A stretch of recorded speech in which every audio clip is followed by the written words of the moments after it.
Bien, jóvenes, vamos por el quinto vídeo de Roma y seguimos con la arquitectura romana.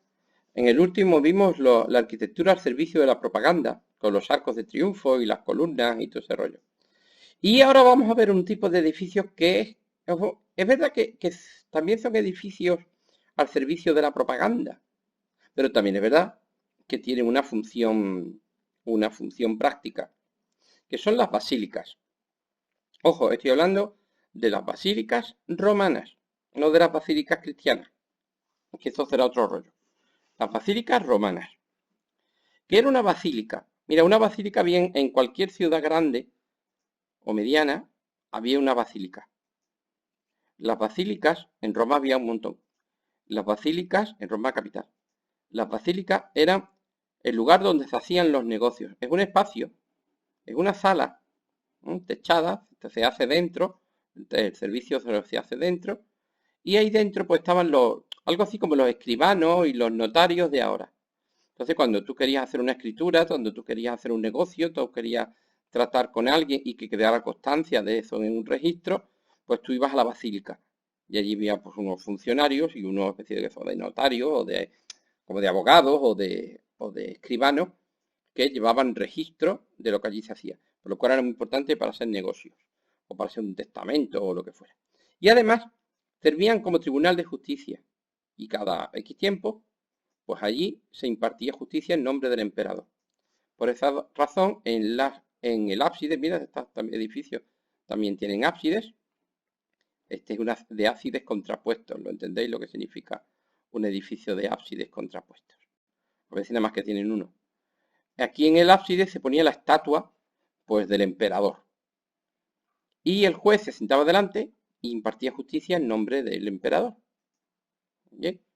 Entonces tiene dos funciones. Una, la de hacer negocios, la de hacer escrituras, la de escriturar propiedades, negocios, compraventas y lo demás.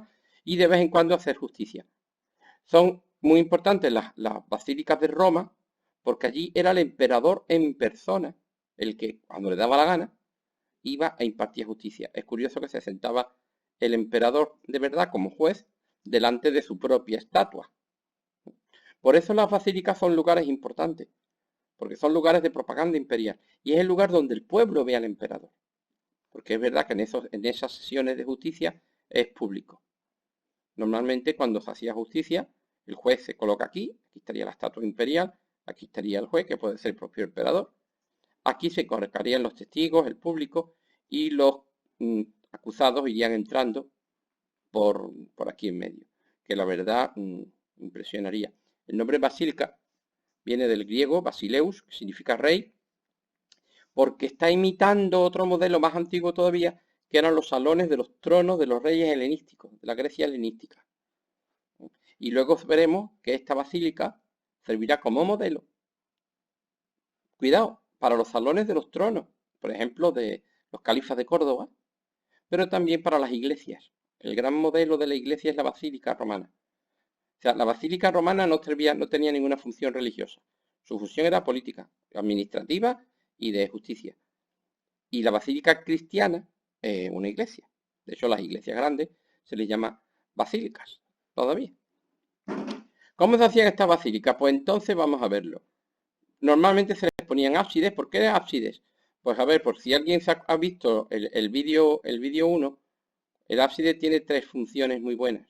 Una es tectónica. Cuando tú haces este muro curvo, refuerza muy bien la estructura. Por eso los dos ábsides contrapuestos le da una gran solidez al edificio. Segundo, porque lo que tú pongas aquí en medio se resalta, en este caso la estatua imperial y al propio juez. Y tercero, porque cuando el juez habla desde aquí, se le escucha en toda la sala. Es acústica. Entonces hay una función visual, una función acústica y una función tectónica de soportar el peso del edificio. Vamos a ver cómo eran. Esta es la planta, esta es la Basílica Ulpia. Tiene toda la pinta la Basílica Ulpia que hizo Trajano, pero vamos, podría ser otra. Oye, que hay miles de basílicas en cualquier población medianita del Imperio Romano, había una basiliquita con su estatua del emperador. Mirad la ascensión. Bueno, esta es la Ulpia, justamente. Mirad, esta es la columna trajana. Este es el foro de Trajano, en Roma.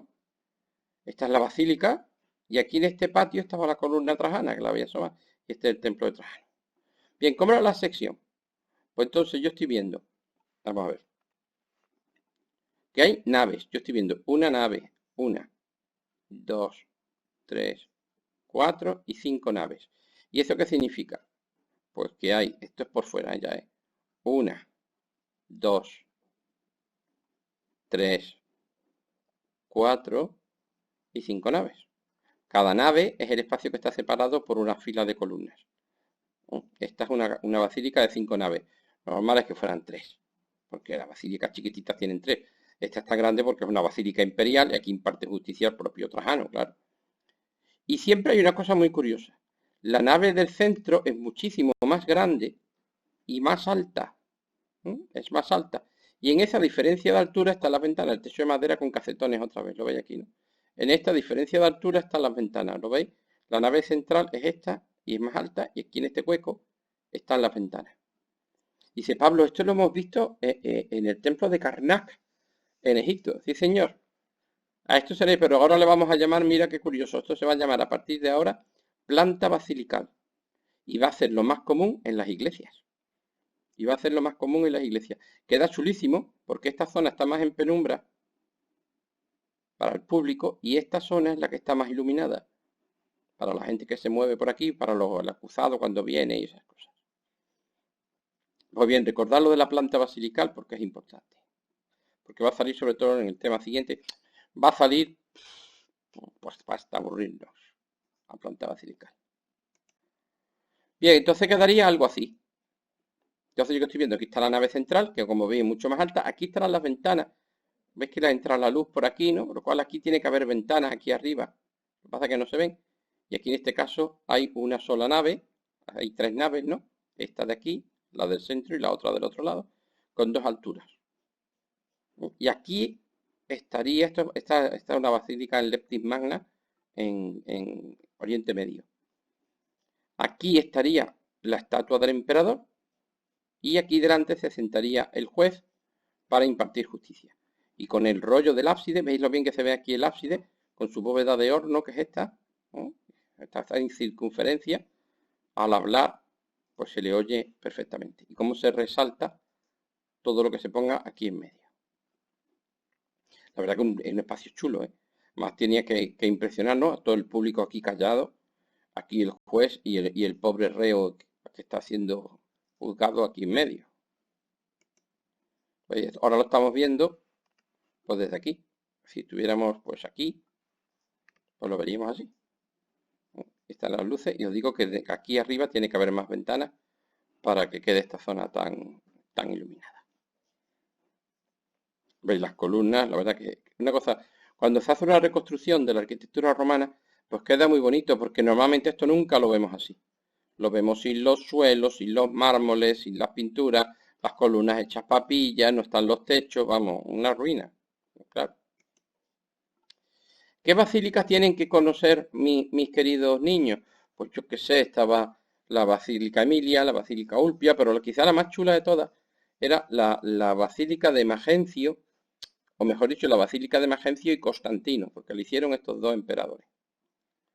Os cuento la historia, la basílica la empezó en pleno foro de Roma, está en pleno foro, la empezó Magencio, y fijaros la forma que tenía. Tenía una nave central enorme, esta, ¿la veis? Y luego tenía 3 naves a cada lado con bóvedas de medio cañón. Pero como tenía aquí estas puertas, formaban como si fuera una nave en este sentido. Esta nave está formada aquí y esta nave está formada aquí, pero por 3 cuerpos con bóvedas de cañón que están en un ángulo de 45, de 90 grados con la nave central. Esto le da una solidez magnífica, ¿eh? Una cosa, esta lección se la va a aprender un tío que se llama Alberti en la iglesia de San Andrés de Mantua, ¿eh? O sea, esa forma de construir una bóveda de medio cañón en este sentido, con otras bóvedas de medio cañón en el sentido contrario, formando un ángulo de 90 grados, ya lo veréis. Eso le da una estabilidad al monumento increíble. Pues bien, estaba Magencio y había casi terminado la basílica, es increíble de grande, había casi terminado la basílica. Cuando hay una rebelión, se rebela Constantino, el general Constantino, hay una batalla, la gana Constantino y a Magencio le cortan la cabeza. Y entonces fue Constantino el que terminó la basílica. Y entonces hay un cambio muy curioso, porque de pronto le abre una puerta por este lado, que no la tenía. ¿Veis que este pórtico que está aquí? Y crea otro segundo ábside aquí, que no estaba en los planes. Hay quien dice que es que a Constantino le daba yuyu sentarse aquí a impartir justicia. Entendéis que él le cortó la cabeza a Magencio y aquí estaría la antigua estatua de Magencio. Esta era la silla de Magencio, ¿no? Entonces Constantino prefería ponerse aquí. Pero no es verdad, porque luego Constantino al final puso su estatua aquí. Así que no lo sabemos. Lo que sí que sé es una cosa. Vamos a ver. En las basílicas, ¿dónde se hace el trabajo? ¿Fuera o dentro? Dentro, Pablo. Dentro. Por lo cual las basílicas son más chulas por fuera o por dentro. Por dentro, Pablo, como en el Panteón. Por lo cual tienen el espacio muy desarrollado. Las basílicas romanas son el precedente de las futuras iglesias del Renacimiento, ¿no? En su concepción espacial. Vamos a ver la basílica de Magencio como está ahora y cómo tenía que estar. ¿Veis? Aquí estaría la basílica, estaría el pórtico que viene a este lado.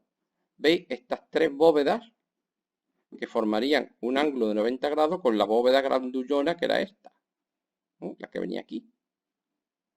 Y esto queda muy sólido, ¿eh? Queda muy sólido. Pero estas tres bóvedas, como tienen estos arquitos aquí, tú puedes ir andando en este sentido. Y aquí estaría el pedazo de estatua del emperador, de este tamaño, ¿eh? Y aquí se sentaría delante el emperador, delante de su estatua tremenda, a impartir justicia. Y aquí está el ábside que hizo abrirle, que le abrió luego Constantino, y la puerta que le puso a este lado. ¿Y de esto qué queda, Pablo? Pues queda esto que estáis viendo. O sea, queda este cacho. Todo lo demás se ha perdido. ¿Veis?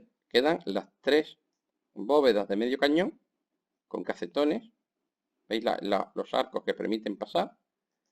Y el resto, ¿veis el arranque de la bóveda grande? Esto se ha perdido entero. Y aquí había otro cacho igual que no queda nada.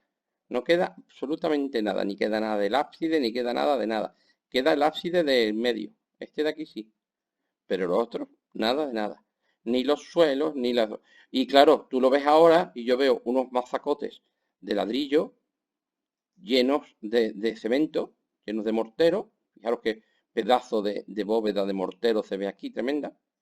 Con sus casetones, más feo que la más. O sea, más feo que la más, ¿qué quiere que te diga? Pero es que esto, claro, hasta crecer la hierba, yo qué sé, esto está más triste. Esta es la parte del ábside que hizo Constantino. Esto era así. O sea, esto que estáis viendo, esto es esto. Claro, tú ahora le pones su forro de mármol. ¿Veis cómo construyen los romanos? Os lo estoy contando 5 veces y otras veces más que os lo tengo que contar. Los romanos construyen con bóvedas, con pilares, con materiales muy baratos, con ladrillo, con mortero, muy fuertes. Y luego lo revisten todo con mármoles de colores, con una decoración así siguiendo el modelo griego. Aquí sí que son mármoles de colores, ¿los veis? ¿No? Y entonces queda chulísimo. Lo que pasa es que esos mármoles los han robado. ¿De verdad creéis que este suelo lo van a dejar aquí? Este suelo se lo han llevado y estará a saber dónde. Entonces todo esto lo han robado. Entonces, claro, queda esto más triste que la más. Queda más triste que la más, pero era chulísimo. Entonces tenía que estar aquí. Aquí estaba la pedazo de estatua del emperador. El emperador se sentaría aquí a impartir justicia cuando estuviera el hombre. Y aquí pues los reos. Y aquí estarían pues el público. Y en los días normales pues todo esto estaría lleno de gente y de mesas y de haciendo negocios, haciendo tratos, los notarios y todas esas cosas. ¿Veis lo bonito que es el espacio? ¿No? Lo bonito que es el espacio. Y aquí da igual que llueva, aunque haga calor o que haga frío. Tú aquí estás trabajando perfectamente. Pero aunque es un edificio monstruoso de grande, le pasa lo mismo. Con una simple mirada, tú puedes comprenderlo. ¿Sí? Tú comprendes que hay tres cuerpos con bóveda de casetones aquí que forman un ángulo de 90 grados con la bóveda grande que tiene que estar aquí. Y que esto es un ábside con bóveda de horno. O sea, tú entras das una vueltecita, miras para acá, miras para allá, y tú haces un plano de... Vamos, que nadie se pierde. Es decir, que el ser humano, puesto que es una arquitectura antropocéntrica, el ser humano puede aprender, puede comprender el edificio entero con una sola mirada. Y esto se llamaba espacio único. Espacio único. Esto hay que sabérselo, ¿eh? Estoy siendo un poquito remachón con lo de cómo construían los romanos, pero ya sé que cuando haga el examen no os vais a acordar de escribírmelo. La pobre estatua, en un acrolito, parte de madera, parte de piedra, pues está hecha papilla y se conservan algunos cachos. En el Palacio de los Conservadores de Roma se conservan algunos cachos de la estatua. Bien, no quiero irme yo hablando de estas obras políticas sin hablar de un elemento urbanístico, que son los foros. ¿Qué era un foro? Esto es otra cosa. ¿Qué era un foro? Un foro era la plaza del pueblo. O sea, en toda ciudad romana, pues en el centro, pues había una plaza, en Castellar, la plaza de Castellar, ¿no? Y allí pues servía de todo. Ahí estaba, si había una basílica, pues ahí estaba, si había unos templitos, pues ahí estaban, si había unos, lo que sea, ahí estaban. Y era un lugar de una plaza como esto, ¿no? Un lugar de paso, de gente, de reunión y demás. Así eran los foros en la República. Y así son los foros en todas las pequeñas ciudades romanas que ustedes quieran ver. Mira, esta es la columna de los rostras y todas esas cosas. Bien, la tribuna de los rostras, perdón. Este es el arco de Septimio Severo, ¿no? Estamos subiendo por aquí, ahora al Capitolio que está aquí. Este es el templo de Júpiter Capitolino. Este es el arco. Vamos a ver cómo se llama. Esto es el foro de Roma, ¿no? Este es el arco de Septimio Severo. Pues bien, os digo que los foros republicanos eran un lugar de debate, de reunión, de la gente va pasando. Yo tenía que ir a comprar lechuga, estoy aquí, pues cruzo por aquí, paso, voy para allá. Además, en la república se discutía, se debatía, se hablaba. Pero luego llegó el imperio. Y el propio César, al final de la república, ya hizo el primer foro que podríamos considerar un foro imperial. Este es el foro visto por el otro lado. Este es el arco de Tito, este es el Coliseo. Esto que está aquí es el templo de Venus y Roma. El que tenía el ábside, que solamente se conservaba un ábside, que por el otro lado era iglesia. Bien. Vamos a ver. Este era el foro romano. Aquí veis otra vez el arco de Septimio Severo. Esta es la subida al Capitolio. Esta será la Basílica Emilia y esta es la Basílica de Magencio. Esta es la Basílica de Magencio. Pues bien, César fue el primero, Cayo Julio César, el que construyó un foro, digamos, político, un foro imperial, que es este que está aquí. Este era el foro de Roma toda la vida, ¿no? Y de pronto César hace esto no hace falta que sepáis los nombres de los foros, ¿eh? Hizo el foro de César. Este primer foro ya no está pensado como una zona de paso y de discusión política y de reunión y de poner un mercadillo. No, no. Aquí está el templo que hemos dicho antes, el templo de Venus Genetrix, ¿eh? el que os expliqué lo que era un ábside del templo. Y esto es una plaza porticada, ¿veis?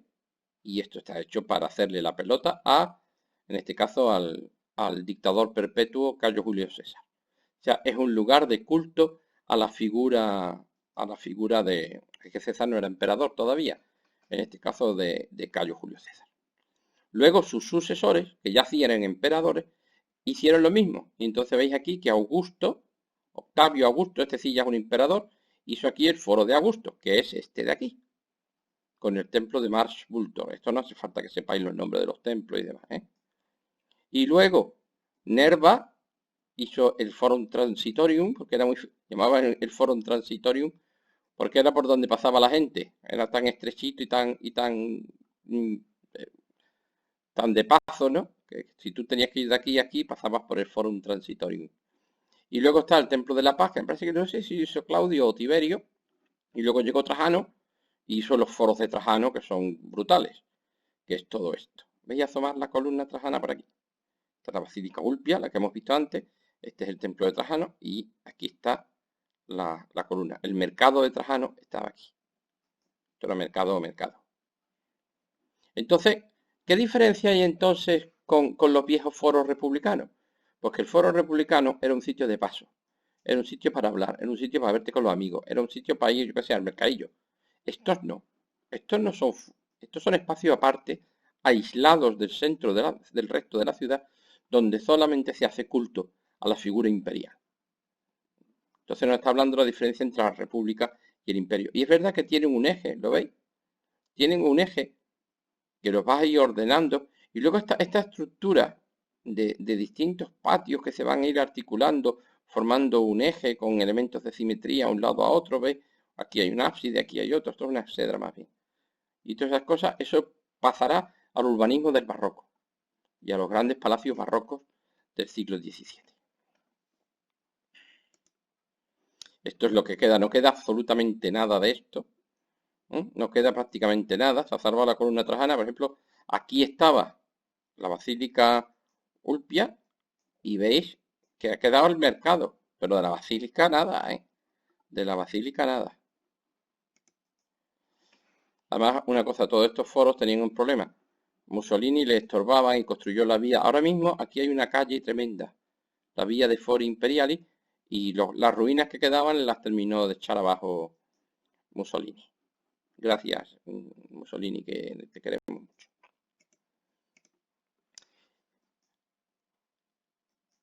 Vamos a empezar a hablar de los edificios lúdicos.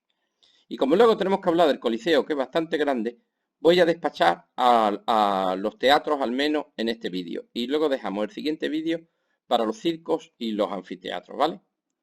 ¿Qué tengo que deciros de los edificios lúdicos? Pues que se dedicaban para el ludus, para el juego, para la diversión. Eso es lo que significa lúdico. Y básicamente son tres: los teatros, los anfiteatros y los circos. Aunque también podrían entrar las naumaquias y... para diversión, pero cuidado, también tienen un carácter de propaganda imperial. Los construye el emperador para la diversión del pueblo y todo ese tipo de rollos. Empecemos por los teatros. En los teatros, por lo que se hacía es obras de teatro, como su propio nombre indica. Y eso lo aprendieron de los griegos. Y este es el típico teatro griego. ¿Os acordáis cuando vimos el tema de Grecia? Que os dije, voy a hablar luego de los teatros en Roma. Pues aquí está. ¿Cómo se hace un teatro griego? Pues lo primero que me llama la atención es que los griegos aprovechan una loma. Veis que aquí hay una colina con sus arbolitos y ellos han aprovechado la colina para construir todo el graderío, por lo cual se ahorra un montón de esfuerzo aprovechando pues la inclinación natural de la colina. Y aquí es donde está el graderío, donde se sienta la gente, la cavea, ¿no? Donde se sienta la gente. Esta parte del centro es la orquesta, que es donde estaba el coro, los tíos que cantaban. Y aquí estaba la escena. Aquí le falta un montón de una construcción entera, ¿eh? Pero se ven los cimientos. Aquí estaría la escena, que era donde actuaban los actores. Y detrás había un muro grande, muy decorado, con columnas y demás, que era el Front Scaenae, que era lo que servía de telón de fondo. Pero no era un telón de como ahora que usan una tela pintada de colores con lo que sea. No, no, no. Era una construcción con columnas. ¿Cómo se distingue entonces el templo romano del templo griego? Primero, el templo griego aprovecha una colina y tiene forma de herradura. ¿Veis que es ultra semicircular? Si fuera un semicírculo, nada más que llegaría hasta aquí. Este cachito ya es ultra semicircular. Y eso es algo muy griego.